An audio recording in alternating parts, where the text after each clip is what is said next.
आज हमारे साथ में है बहुत ही सक्सेसफुल यूट्यूबर जिनके चैनल का नाम है asset Yogi. Please give an energetic and warm welcome to the one and only Mukul ji.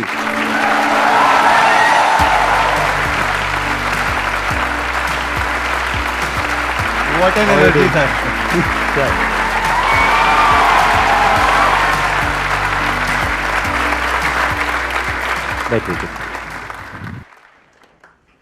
YouTube creators के लिए ये वैसा वाला प्लेटफॉर्म हो गया है जैसे टीवी वाले सब लोग कपिल शर्मा शो में जाना चाहते हैं। I think all creators want to come here. अरे thank you so much ji, thank you so much for coming. तो अब आप कोई भी क्वेश्चन पूछ सकते हैं इनसे जो भी आपके माइंड में है फाइनेंस से रिलेटेड। सर मेरा क्वेश्चन ये है कि मैं अभी प्रिपरेशन कर रही हूँ बट मेरे घर से जैसे कुछ पैसे आते हैं लेकिन मैं चाहती हूँ कि मैं उनको कहीं इन्वेस्ट करूँ क्योंकि पैसे बच जाते हैं बट मुझे पता नहीं रहता है कि मैं कैसे इन्वेस्ट करूँ, जिस वजह से कभी कभी ऐसा होता है कि अननेसेसरी खर्चे हो जाते हैं बहुत ज़्यादा। तो मैं ये पूछना चाहती हूँ कि उस चीज़ को मैं कैसे मैनेज करूँ। तो देखिए आई थिंक सबसे पहले ना आपको अपने लर्निंग पे ध्यान देना चाहिए।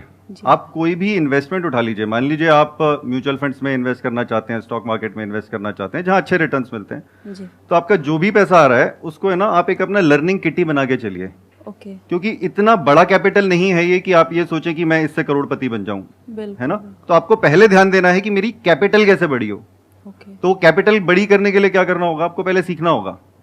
सो आप एक छोटी शुरुआत कीजिए, इसको आप ना एक लर्निंग एक्सपीरियंस में आप इन्वेस्ट कीजिए। आप कहीं पे एक छोटा सा अकाउंट खोलिए जहां पे भी आप इन्वेस्ट करना चाहते हैं। आप म्यूचुअल फंड्स में करना चाहते हैं, स्टॉक्स में करना चाहते हैं, चाहे गोल्ड में करना चाहते हैं, आजकल आप डिजिटल गोल्ड भी खरीद सकते हैं। बहुत सारे ऑप्शंस हैं, बॉन्ड्स में करना चाहते हैं, सारी चीजें आज की डेट में ऑनलाइन होती हैं। तो आप मेरे हिसाब से लर्निंग पे थोड़ा सा ज्यादा ध्यान दीजिए और एकदम से हमें ये नहीं सोचना चाहिए कि एकदम से हम सडनली करोड़पति बन जाएं। मैं यहाँ पे थोड़ा सा ऐड करना चाहूंगा अपना जो स्टैंड पॉइंट है। Okay sir. आपकी कोई स्टेबल जॉब नहीं है, ना कोई बिजनेस है, ना कहीं से कोई पैसा आ रहा है। ये जो पैसा आ रहा है घर से आ रहा है, घर से आ रहा है। तो मैं अभी इस पैसे को यूज करूंगा अपनी स्किल को अपग्रेड करने के लिए। फॉर एग्जाम्पल आप कहते हैं कि मेरे को अभी जो मैं कर रही हूँ वो तो मैं कर ही रही हूँ, उसके साथ साथ में मेरे को कम्युनिकेशन स्किल्स को बेटर करना है। तो उसके लिए आप कहीं पर कोई कोर्स ज्वाइन कर सकते हैं कम्युनिकेशन स्किल्स के लिए, सेल्स एंड मार्केटिंग के लिए और सब चीजों के लिए शॉर्ट टर्म कोर्सेज होते हैं बहुत सारे। तो वहां पर आप जाएंगे, वहां पे और तरह तरह के लोग आपको मिलेंगे। मानो वीकेंड पे क्लासेस हो रही है, तो वहां से जब आप सीखोगे तो उसकी जो रिटर्न आएगी लॉन्ग टर्म में, मानो अगर आपको सैलरी मिलने वाली है 50,000 रुपए और इसकी वजह से ये जो आप अलग अलग कोर्सेज करोगे उसकी वजह से वो बढ़ करके हो जाती है 70,000 रुपए। तो ये सिर्फ 20,000 रुपए नहीं है, 20,000 इंटू 12 कितना हुआ, 2,40,000 रुपए। 2,40,000 रुपए हर साल का, तो 10 साल में कितना हुआ, 24 लाख नहीं, बहुत ज्यादा हो जाएगा। Do not waste your time और मनी ऑन थिंग्स जो कि आपको कोई रिटर्न नहीं देने वाली।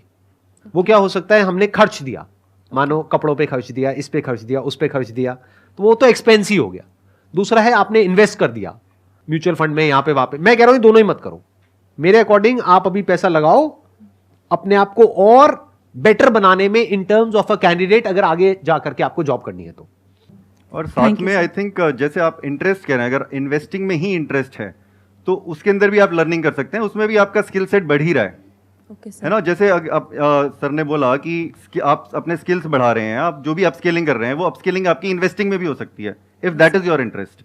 अदरवाइज यस डेफिनेटली अपस्किलिंग में जो रिटर्न्स हैं वो तो किसी में नहीं हो सकता। वॉरेन बफेट भी यही बोलते हैं कि उसमें तो इनफाइनाइट रिटर्न्स हो सकते हैं, कोई लिमिट थोड़ी है उसकी। बट अगर आपका उस अपस्किलिंग में इन्वेस्टिंग एक एरिया है जो एरिया ऑफ इंटरेस्ट है, आप उसके अंदर भी सीख सकते हैं। Okay sir, thank you sir.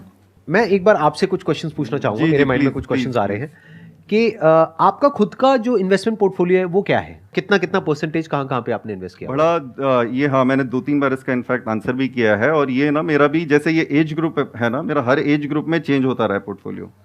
So starting जो मेरी हुई थी, मुझे स्टॉक्स का उतना ज़्यादा एक्सपोजर नहीं था, मेरी स्टार्टिंग हुई रियल एस्टेट से।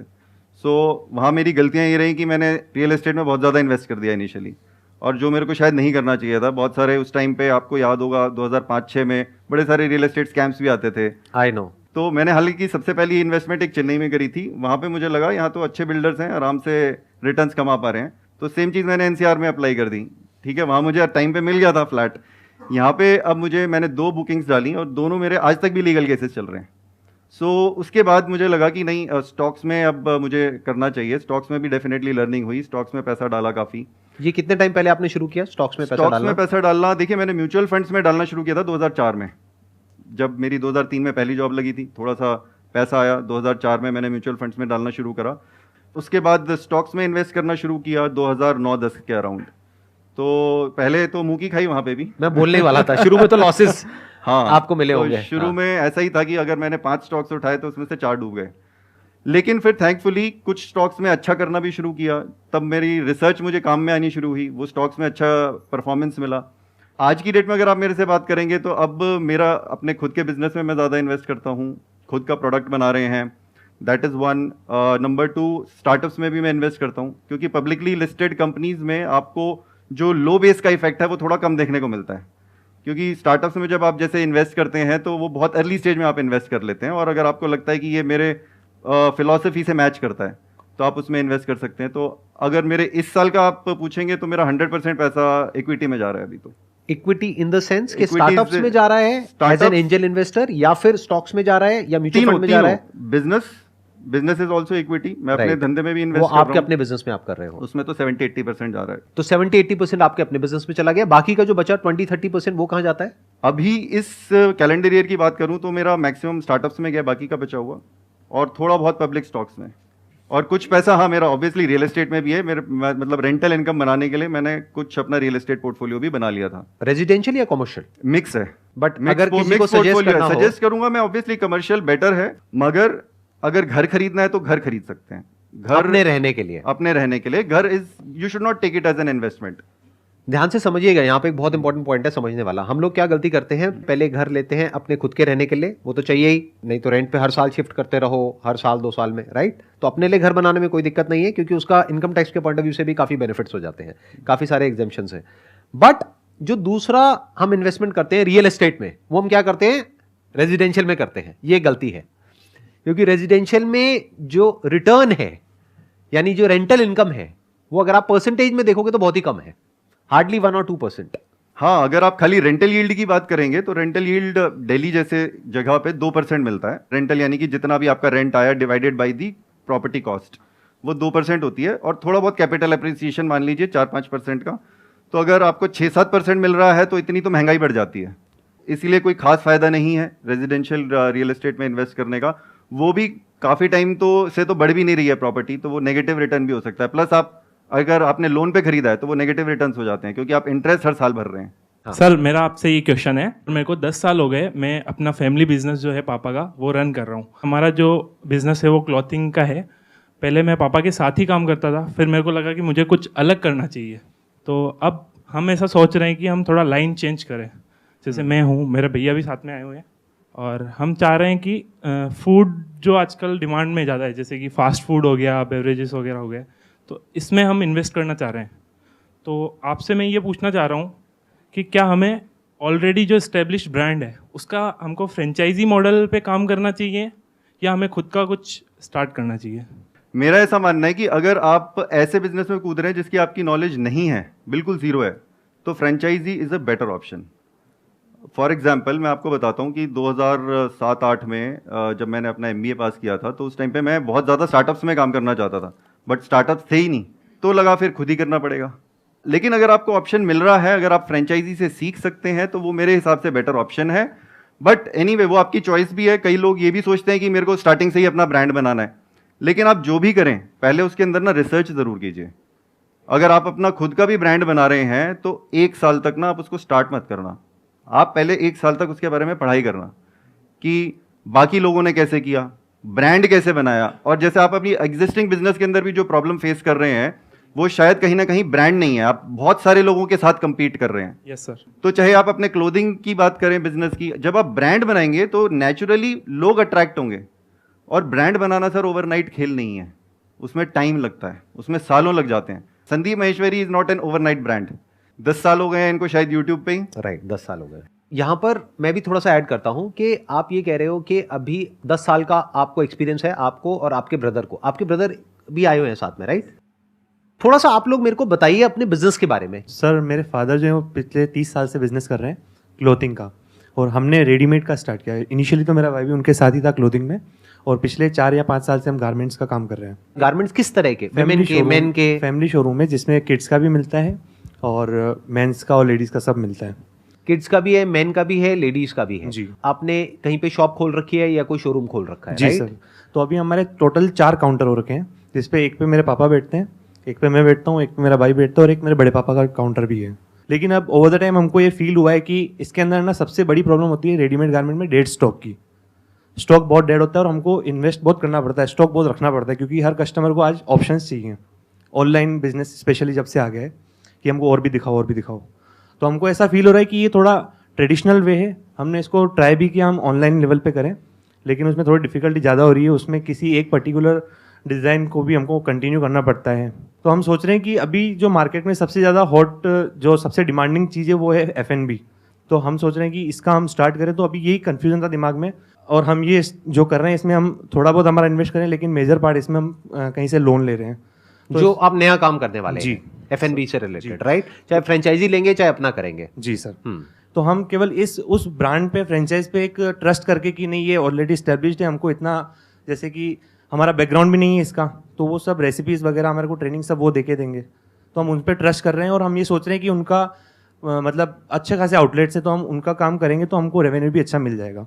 तो ये चीज़ भी पूछनी थी। हाँ, अब यहाँ पर मैं आपकी जगह होऊंगा तो क्या करूंगा? मैं आपको बस ये बोल रहा हूँ, मैं आपको ये नहीं कह रहा कि आप ये करो ये मत करो। I am not giving you an advice और अ कंसल्टेंसी और एनीथिंग ऑफ दैट सॉर्ट, ठीक है? तो अगर मैं आपकी जगह होऊंगा तो मैं क्या करूंगा? मैं F&B में कभी भी नहीं जाऊंगा।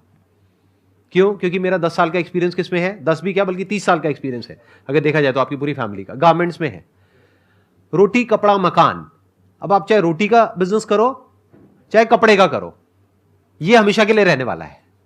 अगर आपको लग रहा है F&B में कंपटीशन नहीं है तो ये आप गलत सोच रहे हैं। जब आप जाएंगे उसमें आपको समझ आ जाएगा, नंबर 1। नंबर 2 कि जो आप कह रहे हो कि इसमें क्या होता है कपड़े के काम में कि जो स्टॉक नहीं बिकता है वो इन्वेंट्री बेकार हो जाती है। ये प्रॉब्लम आपको F&B में भी आने वाली है। F&B में जो सबसे बड़ी प्रॉब्लम आती है वो क्या होती है? हर चीज पेरिशेबल होती है। कपड़ा तो फिर भी पेरिशेबल नहीं होता है, कम करके सेल लगा के बिक तो जाएगा ना मरे से मरे दामों पर, लेकिन खाना एक बार सड़ गया, एक्सपायर्ड हो गया, तो क्या करोगे उस खाने का? तो F&B का बिजनेस बाहर से देखने में जितना आसान लग रहा है, अंदर से जो करता है उसके लिए तो आसान है, जो 10 साल से कर रहा है। आप अगर आज जाओगे तो आपके लिए कोई आसान नहीं है। That is 1। दूसरा, फ्रेंचाइजी के ऊपर हम क्या करते हैं? हम ये समझते हैं कि ब्लाइंडली हमने किसी की फ्रेंचाइजी ले ली और बाकी तो काम हो ही जाएगा। ऐसा नहीं होता है। मेरे बहुत सारे फ्रेंड्स हैं जो कि फ्रेंचाइजीज देते हैं, यानी कि ओनर्स हैं, तो मुझे अंदर की सारी बातें पता है। बहुत बार क्या होता है, उनकी जो फ्रेंचाइजीज खुलती है ना उसमें से बहुत सारी बंद हो जाती है। क्यों बंद हो जाती है? क्योंकि जो पर्सन उस फ्रेंचाइजी को चला रहा है उसका भी स्किन इन द गेम होना बहुत जरूरी है। उसकी भी थोड़ी नॉलेज, अंडरस्टैंडिंग, टाइम, उसको सब कुछ देना पड़ेगा उसमें, तब जाकर के वो काम चलता है। तो बहुत सारे फैक्टर्स हैं वहां पे, और वो भी एक दिन में नहीं चलता है। ऐसा नहीं आज आपने खोला और कल चल गया। तो ध्यान से समझिए मेरी इस बात को। ये हम सब एक बहुत बड़ी गलती करते हैं बिजनेस में। ये सब करते हैं। हम क्या करते हैं? अपनी लाइन को चेंज करने के बारे में सोचते हैं जब इस लाइन में प्रॉब्लम आती है। अरे जो भी प्रॉब्लम आ रही है ये आपकी अपनी लाइन है। इसको ऐसे देखो, आपकी अपनी एक जिंदगी है, मेरी अपनी एक जिंदगी है। आप कहोगे यार इसकी जिंदगी बहुत बढ़िया है, क्यों? दूर से देख रहे हो। अगर 2 दिन के लिए हम अपनी बॉडीज एक्सचेंज कर लेना, हमारी ब्रेन्स आपस में कनेक्ट हो जाती है। आपको मेरी लाइफ जीने के लिए मिलती है 1 हफ्ते के लिए, और मेरे को आपकी लाइफ जीने के लिए मिलती है। आपको क्या लग रहा है यहां पर इस बॉडी में आने के बाद में आपको बहुत मजा आने वाला है? ज़्यादा फ्रस्ट्रेशन मिलेगा और ज्यादा फ्रस्ट्रेशन हो जाएगा। आपको लगता है मैं इतना फ्रस्ट्रेटेड हूं अपनी जिंदगी से? नहीं सर ऐसी बात नहीं है, बट जिस लेवल पे मैं अभी हूँ उसके कंपेयर में मैं उस टास्क को, जो आप जिस लेवल पे आप उनको सॉर्ट आउट करते हो, जितना इजीली लेट गो कर देते हो, उस लेवल पे शायद मैं नहीं कर पाऊँ। और मैं अगर आपकी जगह पे आ जाऊंगा तो मैं कंफ्यूज हो जाऊंगा। क्यों? क्योंकि आपको 10 साल 20 साल का एक्सपीरियंस है उस सिचुएशन को टैकल करने का। मेरे को 2-3 साल लगेंगे उस लेवल तक पहुंचने में कि मैं आपकी लाइफ की जो प्रॉब्लम्स है उसको टैकल कर सकूं। मैं अपनी लाइफ की प्रॉब्लम्स को तो टैकल कर सकता हूं, आपकी लाइफ की कैसे करूंगा? तो ये F&B के चक्रों से बाहर आ जाओ। या मैं आपको ये नहीं कह रहा आप बाहर आ जाओ, अगर मैं होता तो मैं इन चक्रों में नहीं पड़ता। मैं क्या करता, अपनी लाइन है, 10-20 साल का 30 साल का एक्सपीरियंस है, इस लाइन में बहुत कुछ किया जा सकता है। आपको एक मजेदार बात बताऊं, बहुत कमाल की, मजा आ जाएगा सुन करके। इस वक्त I can give it to you on a blank piece of paper in writing कि जो लोग F&B में लॉसेज उठा रहे हैं, यानी कोविड की वजह से बहुत सारे लोगों के रेस्टोरेंट्स बंद हुए हैं, वो भी पता है क्या सोच रहे होंगे अपने घर में बैठ करके? कि मेरे को क्लोथिंग का काम करना है, गारमेंट इंडस्ट्री में आना है, ये काम बढ़िया है, ये कहां मैं F&B के चक्करों में पड़ गया।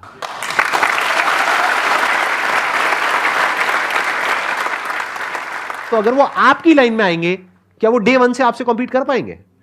आपके पास में पीछे से सप्लायर्स हैं, पूरी एक चेन बनी हुई है, डिस्ट्रीब्यूटर्स हैं, आपको कहीं जाना नहीं पड़ता है, एक फोन करते हो सारे काम हो जाते हैं, आपको सारा पता है अंदर का कैसे होता है, क्या होता है। बस प्रॉब्लम क्या है, आप अभी ऑफलाइन कर रहे हो और धीरे धीरे हर चीज ऑनलाइन शिफ्ट हो रही है।